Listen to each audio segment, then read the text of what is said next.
thought about this moment a lot. What I was going to say, how I was going to say it, what I was going to wear, who would be in the audience. For some reason, I always tend to focus on the minor details rather than the major ones. I obsess over the little things constantly. Knowing me, I'll probably look back over the recording of this and absolutely hate everything. I mean, it took me so long to write this, and now it's only going to take me a few minutes to get through it. When I first started, I wanted to make everything perfect.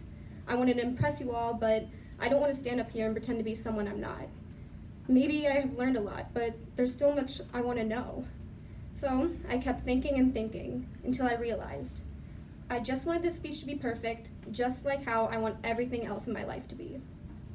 It's a struggle to want everything this way because you put so much pressure on yourself to do well, whether it be in school or your social life or whatever. That there's so much time that's gone in debating certain things and thinking about the various outcomes. And when something doesn't go right, you feel more like a failure than someone who can learn from their mistakes. So you're back at square one, and you slowly become frustrated with the person you are and not focusing on the person you're trying to become. The time that goes into making these decisions is ultimately wasted. You spend so long trying to figure out what your next move is. There are so many moments that are thrown away by making decisions on pointless things. You're always told to focus on the present and live in the moment, but I myself always feel like I'm trying to relive the past. It's like reality isn't even an option. Let's do some math, shall we? The average lifespan is 79 years long. If we multiply that by the number of minutes in a year, 525,600 to be exact, then we get a total of 41,522,400 minutes. That's a lot of time, right? Well, now if we subtract all the time that we've already lived through and the time we're going to take up with all the long-standing decisions we're going to make, there's not a lot of time left. Some of us may debate that life is short, whereas some of us think that life is long, but when we waste it on making decisions based on achieving perfection, life is just meaningless. You don't need to be anyone or anything, but this is what gives us meaning. Trying to be the perfect version of who we are is unimportant. In reality, there is no perfect version. Now for some shout-outs. To my teachers, thank you for carving a path for me to take and challenging me to become the best student I could possibly be. I wouldn't be going to college if it wasn't for any of you, so I'm incredibly thankful. To my coaches, including Coach Rick, who he's never officially coached me, but he's more like a life coach.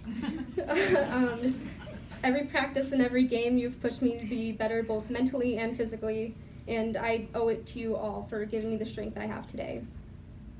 To all my friends here, you hopefully know who you are. Thank you for putting up with me and letting me into your lives. This year has been one of the best years of my life, and even though I'll be walking away from it in a short while, I can't express how much you all mean to me. I definitely feel like the universe rewarded me with all of you. And even though we'll be living different lives soon, I hope we're living good ones. To Alyssa, you have the next 4 years to prepare for, and even though I won't be there to yell at you, stop looking at me like that, bro. And even though I won't be there to yell at you in the car for talking in the morning when all I want to do is listen to my music, you're gonna be so much more than I could ever be. We've grown closer, and everyone wants me to admit that I'll miss you, so here it goes. I'm gonna miss you. Try to enjoy everything because it won't last long. And finally, to my parents. Sorry, everyone. I could just stand up here and express my thanks, but quite frankly, I don't know how to. All the sacrifices you have made throughout the years have not gone unnoticed, and the opportunities you will continue to allow me to take go beyond a simple thank you. But for now, I thank you for all that you've done. So now that I've taken up these few minutes of time out of your life, the question is, are you going to do anything to make up for it?